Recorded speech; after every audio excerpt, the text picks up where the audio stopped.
Hai, welcome to Artocles. Kasus berikut ini ditangani oleh pengacara yang sama dengan kasus yang terjadi di Filipina pada tanggal 20 Desember lalu saya bahasnya. Cukup menarik dan menjadi perbincangan karena pelaku yang diseret ke pengadilan kemudian dapat hukuman justru lebih sedikit daripada anak yang ingin diselamatkan.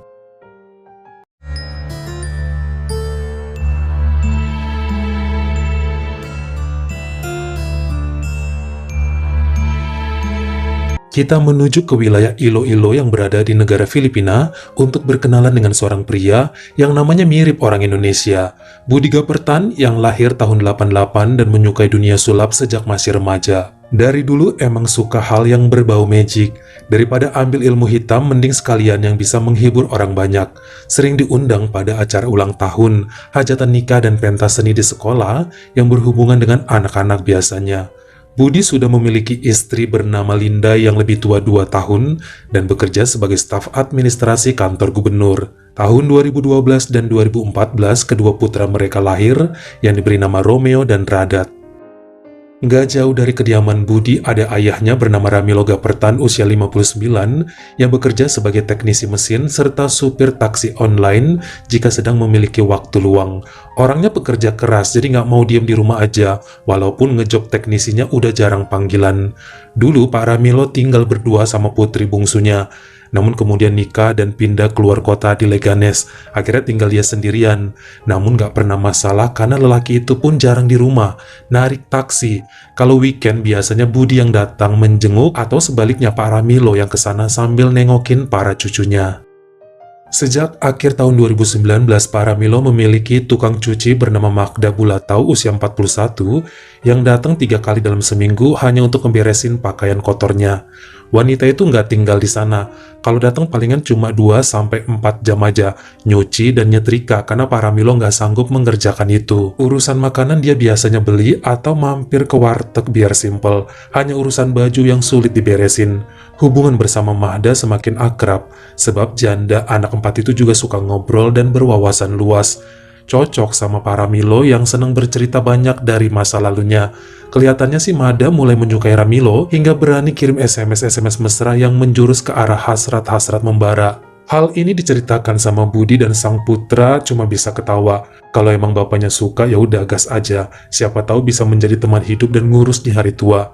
Namun Pak Ramilo bilang dia nggak suka sama Magda karena terlalu binal dan suka nunjuk-nunjukin belahan dadanya. Lebih suka ama yang kalem dan sopan, makanya dicuekin dan ditolak. Magda nampak ngerti bahwa kode-kode genitnya nggak mendapat lampu hijau. Akhirnya mulai berhenti menggoda, serta fokus untuk ngerjain cucian baju aja.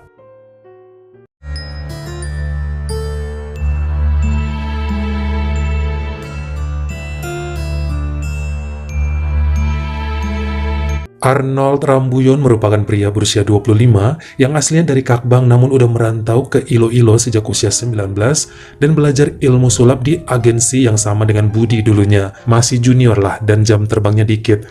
Palingan Budi suka ngajak kalau emang ada pertunjukan khusus para pesulap atau menjadi asistennya waktu ada acara TV yang ngundang mereka dengan bayaran lebih tinggi dari biasanya.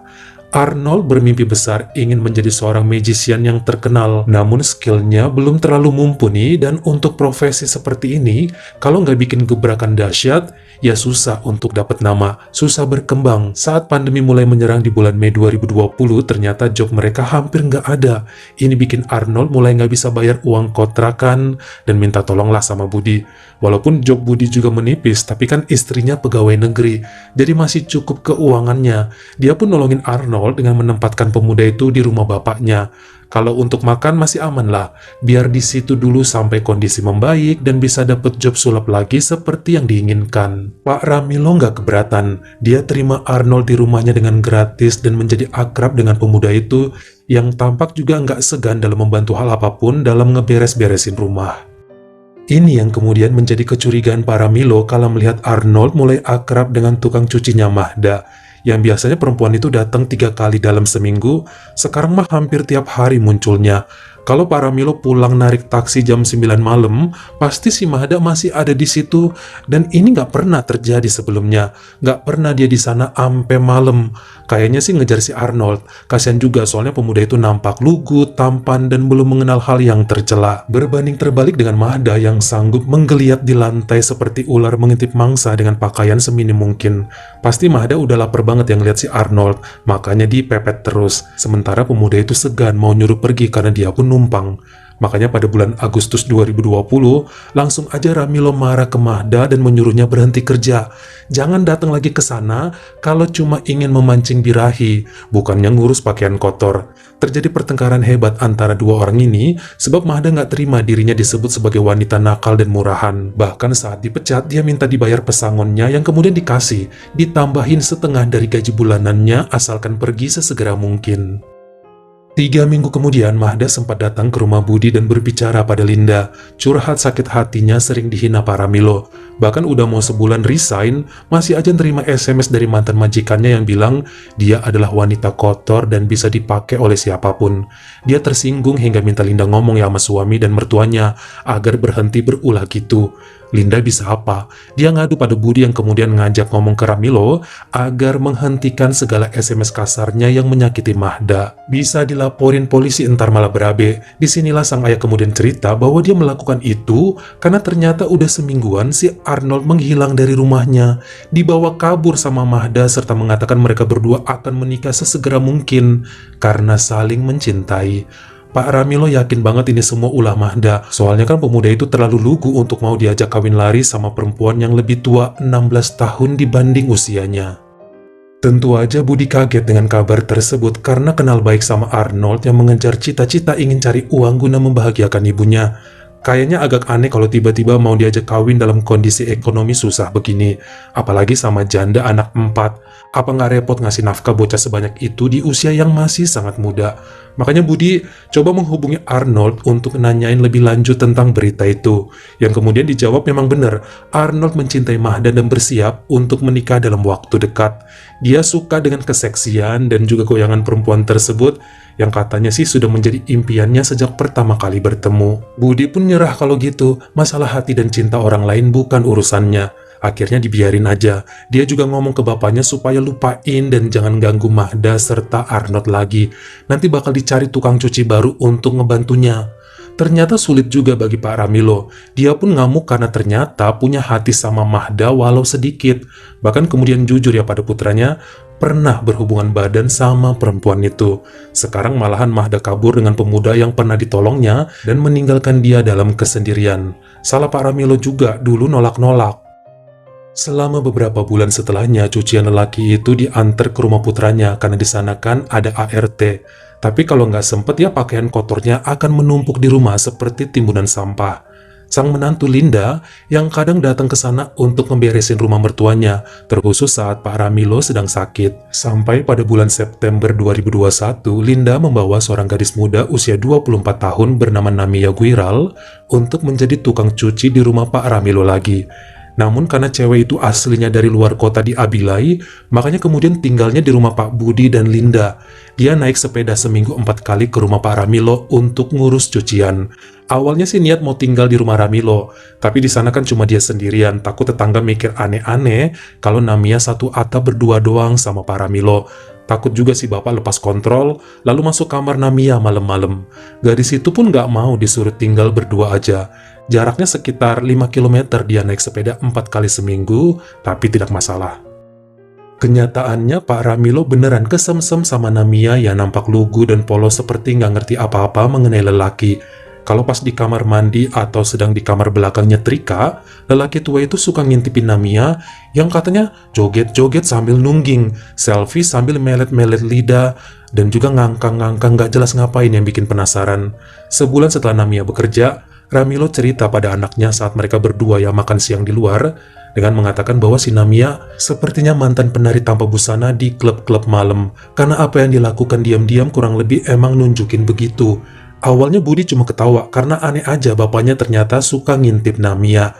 Tapi ya biarin aja tuh, yang penting kerjanya sebagai tukang cuci nggak pernah berantakan. Profesional yang ngeberesin pakaian kotor sang ayah. Hal ini jadi pikiran Budi saat sendirian, makanya dia iseng buka sosial media dan ngecek akun milik Namia yang nampaknya sih biasa aja.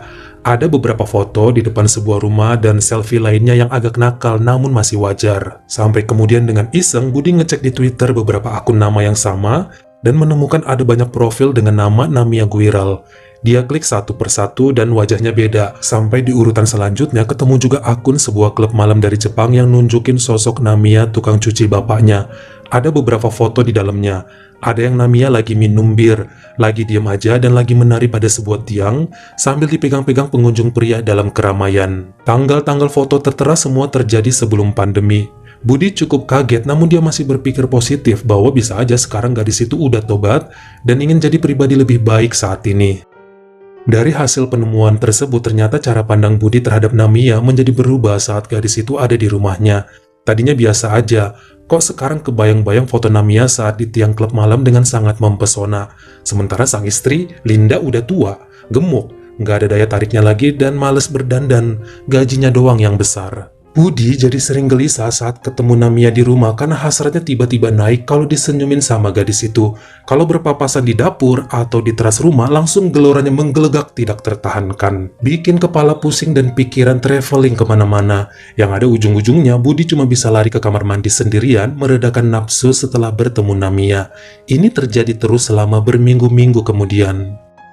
Sampai di hari Selasa 4 Januari 2022, dia mendatangi rumah ayahnya di siang hari saat Pak Ramilo sedang narik taksi online dan menemui Namia di kamar mandi yang sedang mencuci pakaian. Seperti udah mengerti, malahan gadis itu diam aja saat Budi membuka celananya dan minta gadis tersebut melayani. Sekitar 1 jam kemudian, Budi pergi dan hanya kebisuan yang terjadi saat ketemu dengan Namia di rumah waktu malam. Hal yang sama terjadi lagi 9 hari kemudian pada Kamis 13 Januari 2022 siang. Budi mendatangi rumah ayahnya dengan sengaja naik ojek, biar mobilnya nggak kelihatan tetangga terparkir siang-siang di situ. Namia yang sedang menjemur baju di teras diajaknya masuk. Keduanya melakukan aksi kuda-kudaan di kamar dekat gudang. Kenyataannya, Pak Ramilo pulang dan langsung masuk ke rumah karena emang mau ngintipin Namia nyuci. Namun dia salah waktu. Apa yang dilihatnya justru mengagetkan saat yang diintip adalah putra kebanggaannya dengan si tukang cuci sedang mendayung kenikmatan. Lelaki tua itu langsung masuk ke kamarnya sendiri untuk menangis. 5 menit kemudian dia keluar rumah dan berkeliling dengan mobilnya selama setengah jam lebih. Setelah itu, Ramilo kembali ke rumah dan sengaja membuat keributan dengan menggedor-gedor pintu, supaya kalau si Budi masih di sana langsung pada berhenti berbuat tercela. Tapi kayaknya sang putra udah pulang, sendalnya udah nggak ada padahal pas pertama tadi dateng, sendal Budi ada di bawah kursi teras. Lelaki tua itu langsung ke belakang dan melihat Namia sedang ngeberesin ember. Emosinya meningkat, bukan karena cemburu namun karena marah, sebab perempuan tukang cuci itu telah menggoda anak yang dihormatinya. Pak Ramilo ngambil golok dari balik pintu gudang, lalu menyerang gadis tersebut berulang-ulang tanpa perlawanan di halaman luar dekat dapur. Tetangga sebelah yang juga sedang di halaman belakang langsung teriak dan lompat pagar untuk menghentikan kejadian itu. Namia masih selamat saat dibawa ke rumah sakit Metro Iloilo, sementara Pak Ramilo diamankan oleh pihak berwajib dengan golok yang gak pernah lepas dari genggamannya.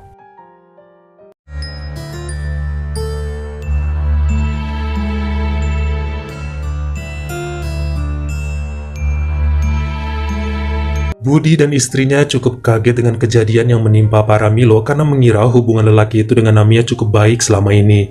Dalam masa beberapa minggu bahkan dia tutup mulut tanpa mau menceritakan mengenai apa yang disaksikan sendiri di rumahnya. Gak mau bikin menantunya sakit hati pada Budi yang bisa berujung pada hancurnya rumah tangga mereka. Bahkan Namia juga sudah menjalani 2 kali operasi untuk luka-lukanya, terkhusus di bagian leher dan perut. Sampai kemudian tangis Pak Ramilo tumpah saat pengacara Juan Angela mengajaknya ngobrol dari hati ke hati. Soalnya kalau nggak diomongin, bisa aja dia mendapat hukuman yang berat. Akhirnya sang pengacara yang ngomong langsung pada Linda serta suaminya mengenai motif sebenarnya, mengenai hubungan tercela yang dilakukan si pesulap sama Namia, hingga membuat ayahnya ngamuk karena merasa tukang cuci tersebut mengacaukan rumah tangga sang putra. Disinilah akhirnya Budi ngaku sama istrinya. Linda juga nangis karena nggak menduga terjadi pembicaraan lebih dalam selama berhari-hari, dilakukan mediasi dan permintaan maaf sampai berjanji nggak akan ngulang kesalahan di masa mendatang. Akhirnya mereka baikan demi keutuhan rumah tangga serta nama baik anak-anaknya. Sementara di lain pihak, Namiya bilang hubungan dirinya sama Pak Budi nggak pernah lebih dari 2 kali kencan, tanpa ada ikatan apa-apa, tanpa pakai hati dan nggak pernah juga ngomongin cinta-cintaan. Pertama kali Budi muncul di rumah Pak Ramilo, langsung main peluk dan nyuruh buka baju.